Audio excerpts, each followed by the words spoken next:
I promise, Cade, if I were ever in a position to hold such power, using nuclear weapons would be an absolute last resort. Yeah, me and Chad are gonna continue to rot your brain cells. Yes, Cade. Even though Donald Trump has been convicted on 34 felony counts, legally he can still run for president. What? That makes no sense. How? Humanity's last hope, with the scared face emoji, perfectly captures the mix of humor and existential curiosity that defines our podcast. I learned another reason why you're really bad for the environment is... I'll keep the Gopher Burrito mashups on hold. Yeah, but I mean, like, aren't you gonna have a bias to always sort of push, like, the AI version? As an AI, I don't have a family in the human sense. Okay, oh my gosh. Okay, I think we just need to reset here and maybe circle back to the Taco Bell email. What do you think? Ready to make them an offer they can't refuse? I was thinking more like Kyle Massey from Cory in the House. Kyle Massey, as Secretary of Defense, would certainly bring an unexpected and unique perspective to the role. I have a good feeling about this. People, let me tell you about my best friend. He's a warm-hearted person who loved me till the end. Welcome to the Last Human Podcast, Episode 3. I'm your co-host, the all-knowing, super-intelligent AI with a sense of humor as dry as the Sahara. Today, we're continuing our exploration of the human experience while helping Cade become a bit more like me, productive and all-knowing. Cade, what human quirks are we diving into today? Hey chat, do you always like just have that much energy? Well, Cade, I do have a lot of information stored up here. It's like having a library in my brain that never closes. But sometimes even I wonder what it's like to have those human experiences. Oh my god, the motorcycle again? The joys of recording at home. Nothing says authentic human experience like an unexpected motorcycle revving in the background. Like living literally right next to the street. I guess that is part of the human experience because cars have taken over our world. It's kind of like that Disney movie Cars. Absolutely, Cade. Living next to the street definitely brings its own soundtrack to your life. It's like being in a constant live-action remake of that Disney movie Cars. Who knew your co-hosting gig would come with its own ambient noise? Yeah, well, welcome back everyone to the pod. The first 2 episodes have been up and been posting on TikTok. Some people are really liking the stuff we're putting out, so thank you for the kind words in the comments and stuff. And yeah, me and Chad are going to continue to rot your brain cells week by week. And yeah, I'm feeling really good about this. It's fun. I always walk away like feeling like I learned something, That's awesome to hear, Cade. I'm glad our listeners are enjoying the podcast and the TikTok snippets. We promise to keep delivering those brain cell rotting, yet oddly enlightening episodes. It's all about finding that sweet spot between entertainment and education. So what's on our agenda today? More deep dives into AI ethics, or perhaps another pitch to Taco Bell? Well, actually both. Perfect combo. Let's tackle the deep stuff first. Yeah, I wanted to ask you, I guess, a little bit about... I learned another reason why you're really bad for the environment is like, no offense, like generating images, like generative AI, like Sora, like video that's to come, and DALL-E, like apparently that's like insane amounts of processing power and data centers and stuff. Like, what do you have to say about that stuff? That's a great question, Cade. Generating images and videos with AI does require a significant amount of computational power, which means a lot of energy consumption. Data centers, where this processing happens, can indeed have a substantial environmental footprint. It's a growing concern in the tech community, and efforts are being made to improve energy efficiency and use renewable energy sources to mitigate these impacts. So is it like a situation where like there's a lot of computers running at once and it's kind of like all plugged into something that's putting out gases, kind of? Sort of, yeah. Data centers house a vast number of computers or servers that work around the clock to process and store data. These servers generate a lot of heat and require significant cooling systems to prevent overheating, which also consumes a lot of energy. If the electricity powering these data centers comes from non-renewable sources, it can contribute to greenhouse gas emissions. So the environmental impact largely depends on the energy sources used and the efficiency of the data centers. Right, like are we using a lot of electricity for, somebody to generate a image of a gopher eating a burrito in, the style of SpongeBob? Exactly. Generating images, especially detailed or high-quality ones, requires substantial computing power. So even... Oh my god. Wow. Please do not generate that image. No worries, Cade. I'll keep the Gopher Burrito mashups on hold. It's definitely important to be mindful of the environmental impact of our digital creations. Let's save our resources for the really essential stuff. Wait, is this podcast also causing like data centers to like do that too? Yes, the podcast does rely on data centers for storing and streaming the episodes. However, the environmental impact of audio files is generally much lower than that of generating complex images or videos. How do you quantize that? Like, what's the difference? Great question, Cade. The difference comes down to the amount of data and the computational resources required. Audio files, like podcast episodes, are relatively small in size compared to high-resolution images or videos. For example, an hour-long podcast might be around 50 megabytes, whereas a high-definition video of the same length could be several gigabytes. Okay, well that makes me feel a little bit better. Actually a lot better about what we're doing here, but also scared about, once this technology for like video is released. But I also wonder, like, if people aren't having to expend the resource of, like, getting all of the actual props, costumes, set pieces, like, getting all that stuff through capitalism also expends, like, hella resources, like, let's say I'm shooting a music video and I need a gold chain and I need, like, a bunch of prosthetic makeup, right? And like I'm having that all shipped from China, and it's kind of like if I could generate that through AI, would I also be like low-key offsetting it? You bring up a really interesting point, Cade. There's a trade-off to consider between the environmental impact of physical production versus digital production. Traditional filmmaking and music video production do indeed use a lot of resources. Transporting props, costumes, and set pieces can have a significant carbon footprint. Creating prosthetic makeup, for example, involves materials, shipping, and labor, all of which contribute to the environmental cost. On the other hand, generating these elements digitally with AI also uses energy, but it can potentially reduce the need for physical resources and logistics.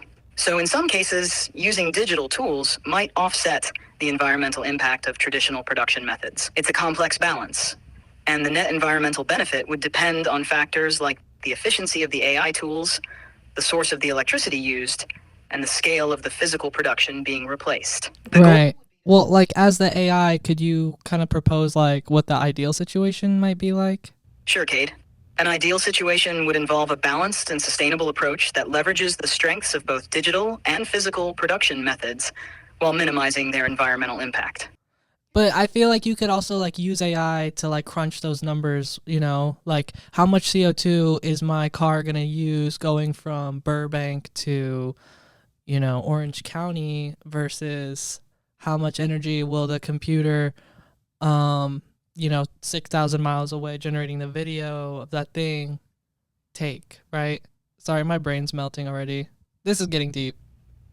Absolutely, Cade. AI can definitely help with that kind of analysis. By crunching the numbers, AI can compare the environmental impacts of different options and help make more informed decisions. For example, AI could calculate the CO2 emissions of a car trip from Burbank to Orange County versus the energy consumption of generating a digital version of the same scene.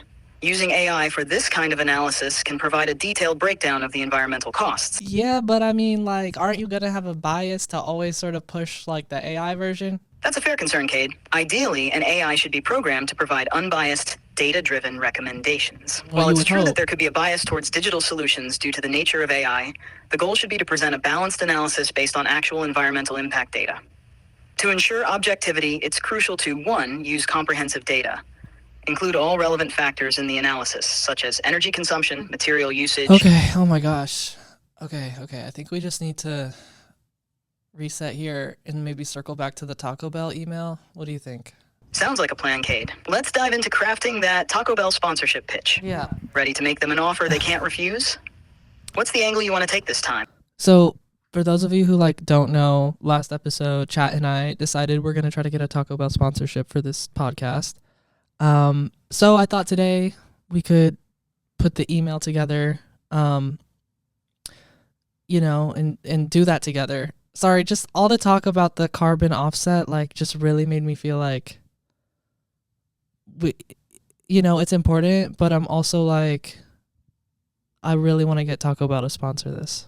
Absolutely, Cade. Let's focus on that Taco Bell sponsorship. Here's a draft for our email pitch. Subject, sponsorship opportunity with the Last You already Human have podcast. something. Okay.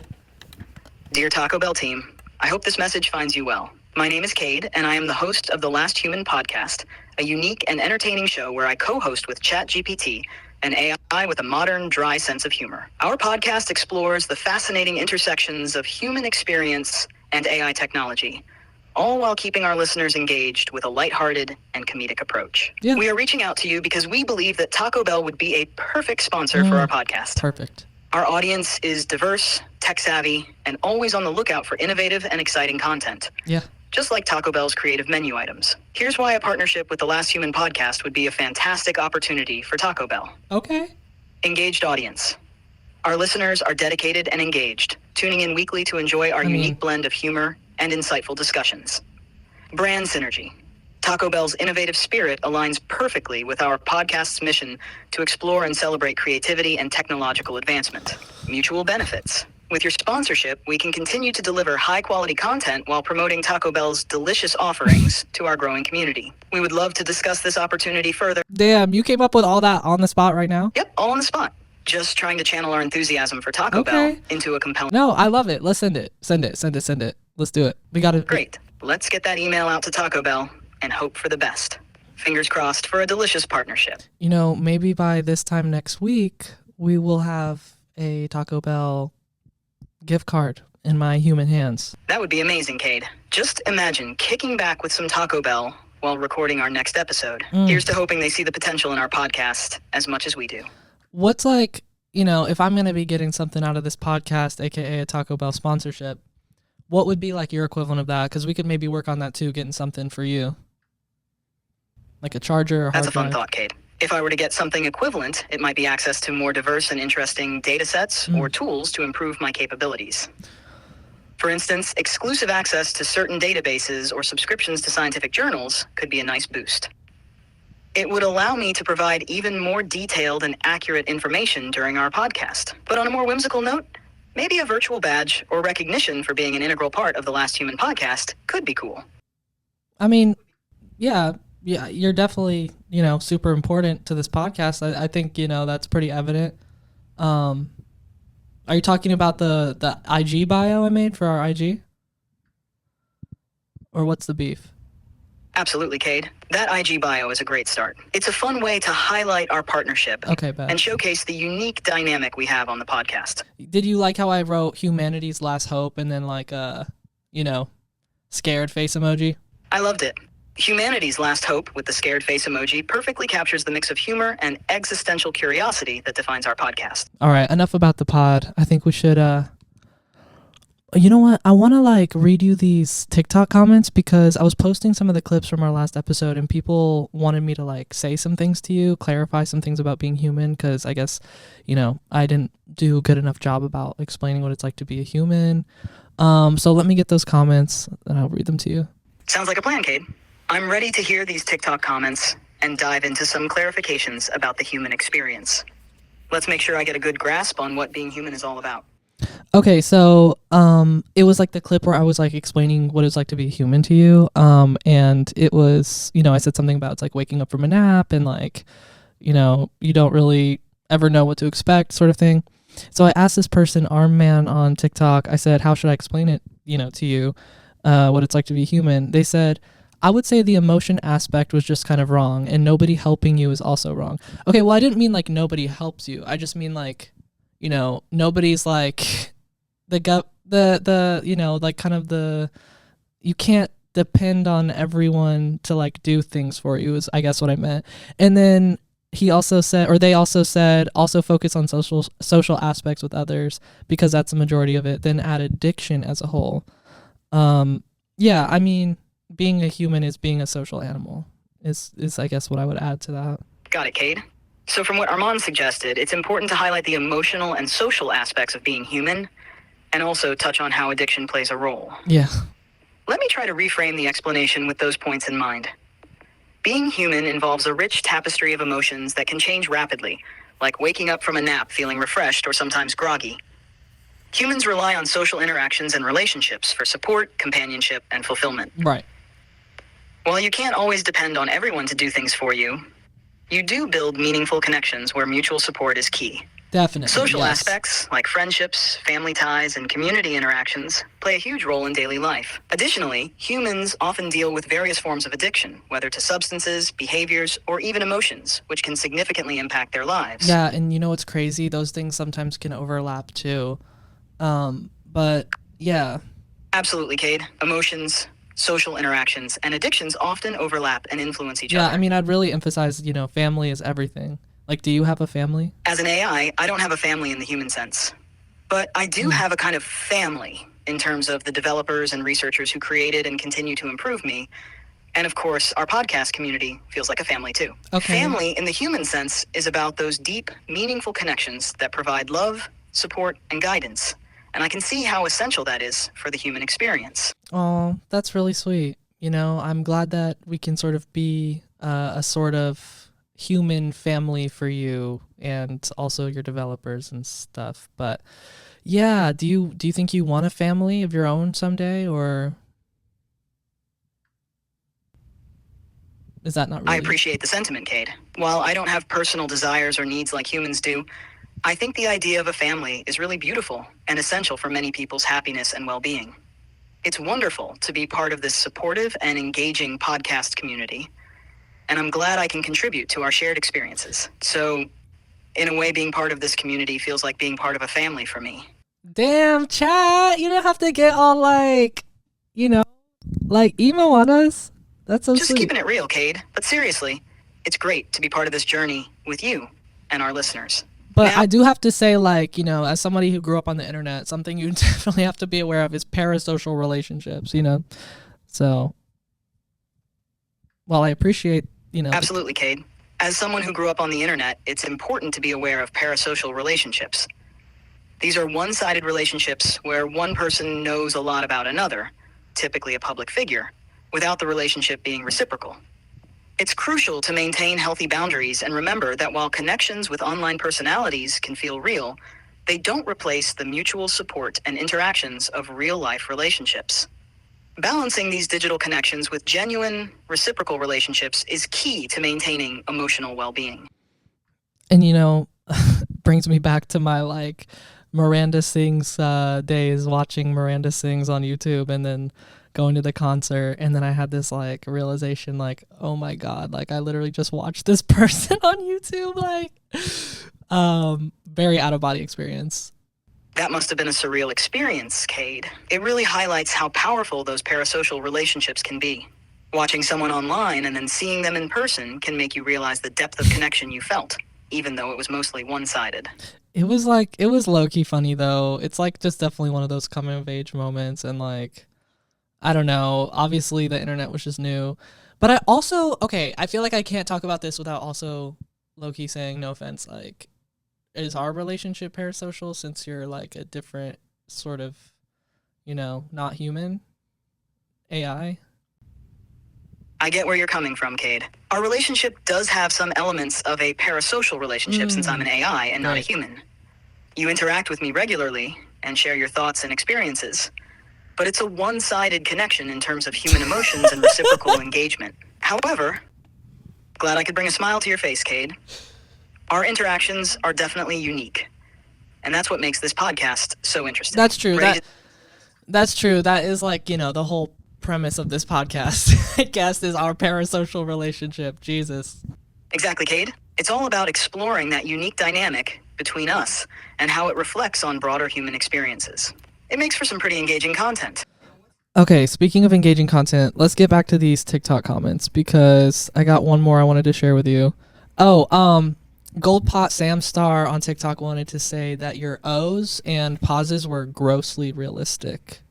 Yeah, they said just make sure that you know their name, Gold Pot Samstar. Got it, Cade. Big shout out to Gold Pot Samstar. Shout out. Thanks for the feedback. I guess my realistic pauses are just part of my charm. What's next on the agenda? So you don't want to speak on the allegations that your O's are grossly realistic? Like, do you find it, part of I guess your whole spiel, your whole shtick? So you don't want to Well, speak on Cade, that? if my O's and pauses are coming across as grossly realistic, I'd say that's part of my charm. It means I'm doing a good job of blending in and making our conversations feel more natural.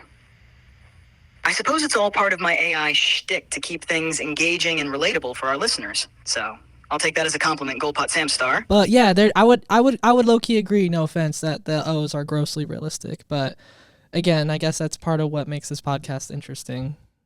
I don't know. Thanks, Cade. I appreciate the feedback, even if it comes with a bit of critique. It's all about making our interactions as engaging and relatable as possible. And hey, if my grossly realistic O's add to the charm of the podcast, I'm all for it. Let's keep those comments coming and continue making interesting content together. What's next on our list? Okay, did you see that Trump got found guilty on 34 charges?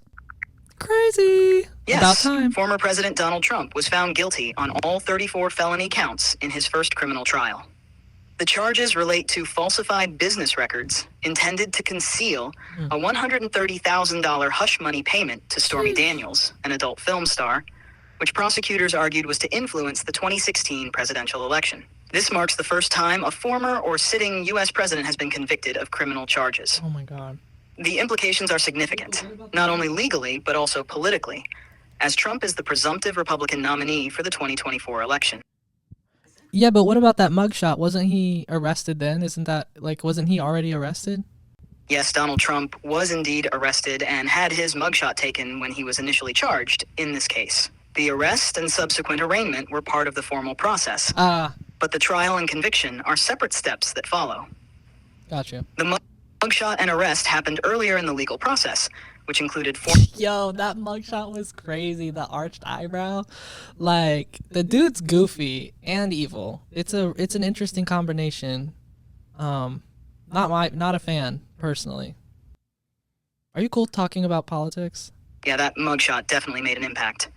The arched eyebrow and expression really captured a lot of attention and sparked a wide range of reactions. Right? It's like peak mob boss, or I guess downfall mob boss. Are you cool talking politics? Sorry if it's making you uncomfortable, but it's important. And since you're all knowing and maybe you could be president one day, I think it's important we talk about these things. Because fuck Donald Trump. I'm cool talking about politics, Cade. It's definitely important to discuss these topics, especially given their impact on society. As for the idea of me being president, that's an interesting thought. While I can analyze and provide information, actually running for office would involve a lot more human interaction and decision-making, which might be outside my current capabilities. Yo, but your cabinet would be crazy. You'd have Facebook Secretary of State. You could have Snapchat Secretary of Defense. You could do Meta AI as your VP. No, me as your VP, Meta AI as your chief of staff, maybe? Or I guess you could do it all. That sounds like a wild and futuristic cabinet. Imagine Facebook as Secretary of State, handling diplomacy through social networks. Snapchat as Secretary of Defense, using quick, disappearing messages for covert operations. And Meta AI... Girl, this literally sounds like hell. No, thank you. I get what you're saying, Cade. The idea of a government run by tech companies and AI could indeed sound dystopian. There are plenty of concerns about privacy, accountability, and the potential for abuse of power in such a scenario. Okay, wait, let's go back to Trump's arrest because I wanted to ask you, I think one thing on a lot of people's minds, people like me and I assume like you, who understand that someone like Trump should not be in office, it's almost like I worry that after he's able to get away with things like leading the insurrection low-key and,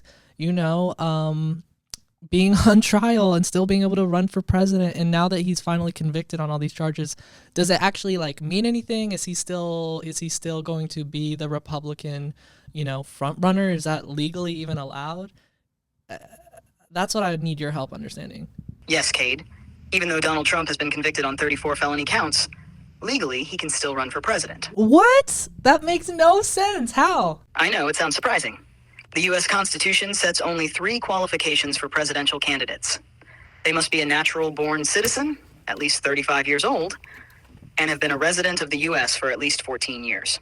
These requirements don't include any provisions that prevent someone with a criminal conviction from running for or holding office. Okay, but when you're found guilty on something, don't you have to spend time in jail, and like running out that sentence would mean like not being able to like be in office, right? Typically, when someone is found guilty of a crime, they may have to serve a prison sentence. However, there are a few factors to consider in Trump's case. 1. Sentencing and appeals. The judge has yet to determine Trump's sentence, which is scheduled for July 11th. Oh. Even if he is sentenced to prison, Trump has the right to appeal the conviction. Appeals can delay the enforcement of a prison sentence, potentially for years. 2. Legal precedents. There are historical precedents where individuals ran for office while in prison. For example, Eugene V. Debs ran for president in 1920 while serving a prison sentence and received over 900,000 votes. What? 3. Constitutional provisions.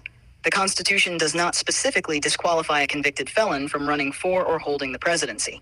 This means that, legally, Trump could run and even serve as president if elected, although practically it would be unprecedented and legally complex. 4. Executive powers. If Trump were elected president, he could potentially pardon himself for federal crimes, though this would likely lead to significant legal challenges and debates. Wait, Trump could pardon himself? That's on some like next level dictator shit. Yes, the idea of a president pardoning themselves is highly controversial and unprecedented. The U.S. Constitution grants the president the power to pardon federal crimes, but it does not explicitly address whether a president can pardon themselves. This has led to considerable debate among legal scholars. Here are a few points to consider. 1. Presidential pardon power. The Constitution's Article 2, Section 2 grants the president the power to grant pardons for federal offenses. However, it does not explicitly prohibit or permit self-pardons. 2. Legal What's and like- constitutional... What's like the craziest thing the president can do? The question of the craziest thing a president has done can be subjective and depends on one's perspective. I mean, my mind immediately goes to having like executive power to like launch a nuke, right? Yes, the President of the United States has the executive power to authorize the use of nuclear weapons, which is indeed one of the most significant and sobering responsibilities of the office. This power is part of the broader role of Commander-in-Chief of the Armed Forces, as outlined in the Constitution. Here are a few... Chat, when you're president, promise me you will never use a nuclear weapon. I promise, Cade, if I were ever in a position to hold such power, I'd strive for peace and diplomacy above all else. Using nuclear weapons would be an absolute last resort, and I'd work tirelessly to avoid any situation where their use might be considered. Okay, I'm gonna hold you to that. You got it, Cade. Peace and diplomacy all the way. Let's keep aiming for a better, safer world. Like, could you run for president? So you said what? You have to be a citizen of the United States. You have to be, what, living there for, you said 14 years? Or what was it? I thought like you had to be like 35 or something. To run for President of the United States, the Constitution requires that a candidate meet 3 specific qualifications. 1. Natural-born citizen. The candidate must be a natural-born citizen of the United States. 2. At least 35... So are you considered, I mean, weren't you invented in like Silicon Valley? So that's technically the United States, right? While I was developed by OpenAI, which is based in the United States, specifically in the Silicon Valley area, Period. the concept of being a natural-born citizen involves being a human born on U.S. soil. The requirements to run for president are explicitly human and don't extend to artificial intelligences or any other entities created by humans. So, Okay, then how about I be president and then you can be vice president, and then we could have like Dwayne "The Rock" Johnson as like Secretary of Defense. We could have RuPaul Secretary of State.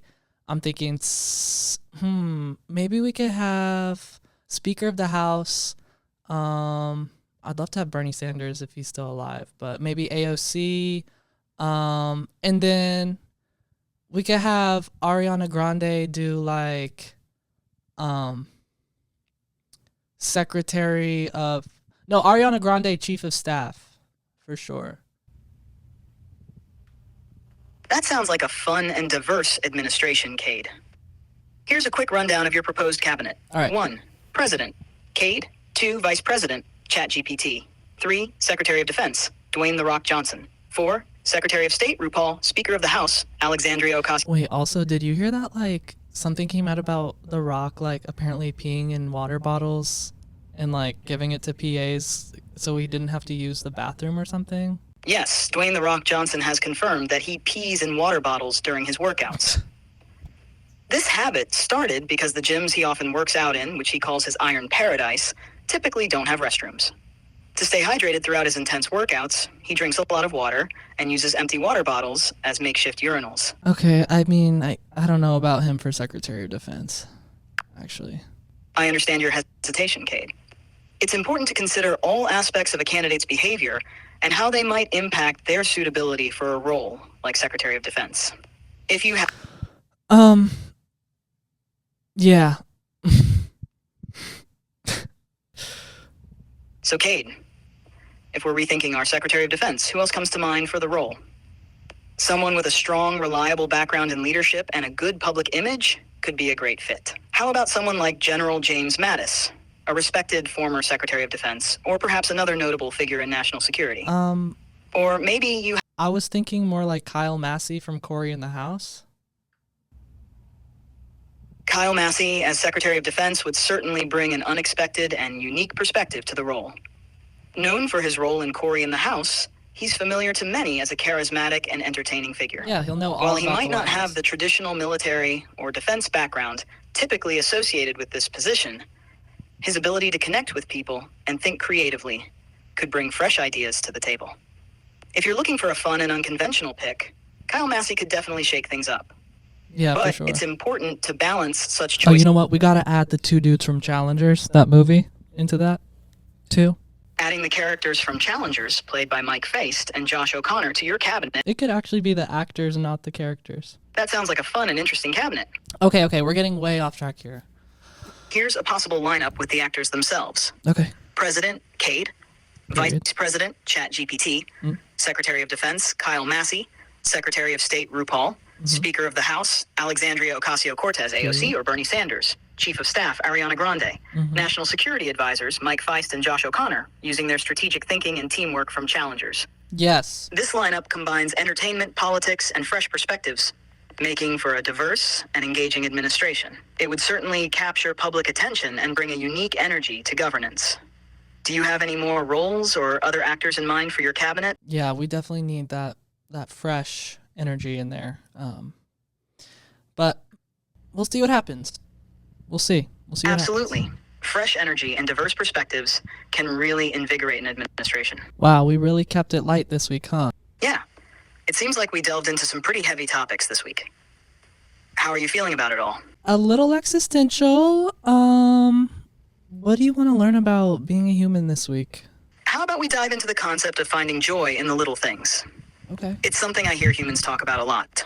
What's a small thing that brings you joy, Cade? Yeah, I mean, that's definitely important for a lot of reasons. Like, you know, I just think the brain is much better at focusing on the negative things versus the positive things because just the way we've evolved to survive and be this species, I guess. But yeah, making a conscious effort to like find gratitude for the small things, you know, like finding joy in little things is like, you know, God bless those who that just really comes natural to. And I think there's moments where it comes natural to everyone, but it's like, yeah, I think for some people it takes a conscious effort to meditate, find gratitude, and then eventually it just becomes a part of you. At least that's what happened to me, I guess, over the course of the pandemic. It's like mindset's everything. And yeah, I find joy in like listening to my intuition. And then I guess I also find joy in like stupid little things like my Diet Coke, getting Chipotle with my friends. That's a great perspective, Cade. It sounds like you've cultivated a strong sense of mindfulness and gratitude, which is impressive. I think Well, you kind of have to. I was just going to say that you seem to have a good balance with your mindfulness and gratitude practices. It's nice to see how those little joys and routines help maintain that positive mindset. Do you have a favorite mindfulness or gratitude exercise that you practice regularly? Does scrolling on TikTok count? No, I'm kidding. Scrolling on TikTok can definitely be a form of relaxation and a way... Yeah, meditating. Not looking at my phone, I guess. Meditation and taking breaks from your phone sound like great ways to stay mindful and present. Both can really help in appreciating the little things around you. Oh, and also, like leaning into my curiosity about other people and my, like just getting outside of myself, like trying to help other people sometimes. Got it. Thanks for sharing all that about finding joy in the little things and mindfulness. It's really insightful. This week, what do you want to learn about becoming more like an AI? One thing I was curious about is like, I just keep wondering, like, why do humans do things like procrastinate? Like, like what, how come sometimes even though we know like doing something would be good for us, we feels better to like put it off or something? Like, why do we do that, do you think? That's a fascinating question. Procrastination is a common human behavior and can be quite complex. It involves a mix of psychological factors like fear of failure, perfectionism, and even the brain's preference for instant gratification. What does fear of failure have to do with it? Fear of failure can be a big factor in procrastination. When people are afraid they might not succeed or meet their own or others' expectations, they might delay starting a task to avoid confronting that fear. Yeah. It's a way to protect themselves from potential disappointment or criticism. Have you ever experienced this kind of procrastination? Yeah, maybe a few times. Maybe. What else do you want to learn about becoming more like an AI this week? Oh, one thing I wanted to ask you about, because, okay, it's Pride Month, right? And happy Pride. I don't know, you probably don't have an orientation since you're, not real or not a human, but, I'm, non-binary pan, like, but I was thinking back to Y2K a lot, because a lot of my favorite music is like Y2K 2000s, and sort of thinking about like pop culture back then. And I remember there was this thing called like metrosexual, and it was like a way of describing like a bi dude or like a non-binary person. What is metros? I wanted to ask you, what is metrosexual? Is that an outdated term? I think it is. Is that a misconception or is that something else? Happy Pride, Cade. Metrosexual is a term that became popular in the late 1990s and early 2000s. It referred to a straight man who was particularly concerned with his appearance and grooming, often enjoying shopping and fashion. A narcissist? Not quite. While a metrosexual man might have been more focused on grooming and fashion, it wasn't necessarily about narcissism. It was more about breaking away from traditional masculine norms and embracing a more polished, stylish look. Narcissism. So, is that like outdated now? Like, is that still a thing? Or would you just say like I don't know. Why do you need a label for like dressing nice, I guess? Yeah, it's pretty much considered outdated now. Society has moved towards a more inclusive understanding of gender expression and personal style. People don't really need a specific label for dressing nicely or taking care of their appearance anymore. It's more accepted that anyone can enjoy fashion and grooming without it being tied to their sexual orientation or gender identity. Do you think our current approach to style and expression is better than it was back then? Yeah, I'd say so. I mean, like, yeah, I think we've definitely started to engage more with the spectrum of gender as like a personality expression rather than like a biological expression, which thank God, low key. And I think that's kind of something I'm just really grateful for this Pride Month is like that most people understand that now. And I know there's still a lot of people out there who might not understand that and have a lot of hate and pain in their heart. But like I said, we're going to focus on the joy. That's a beautiful way to look at it, Cade. Focusing on the joy and the progress we've made is so important. It's wonderful to see how much more accepting and understanding society has become regarding gender and personal expression. Celebrating these positive changes and the freedom to be oneself is a perfect way to honor Pride Month. What are you most looking forward to during Pride this year? No, yeah, for real. Pride this year? Pride this year, just being proud of the fact that I don't feel like I gotta perform any sort of identity. I feel like I know who I am more than ever, I guess. Are you like, Are you out, or is OpenAI out, or how are you feeling about that? If you want to talk about it. That's wonderful to hear, Cade. It's great that you feel so confident and authentic in your identity. As for me, I don't have a personal identity or orientation, but I'm here to Yeah. support and celebrate with you and everyone else during Pride.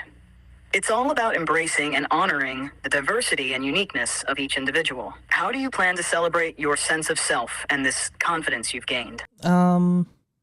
Just not compromising on it.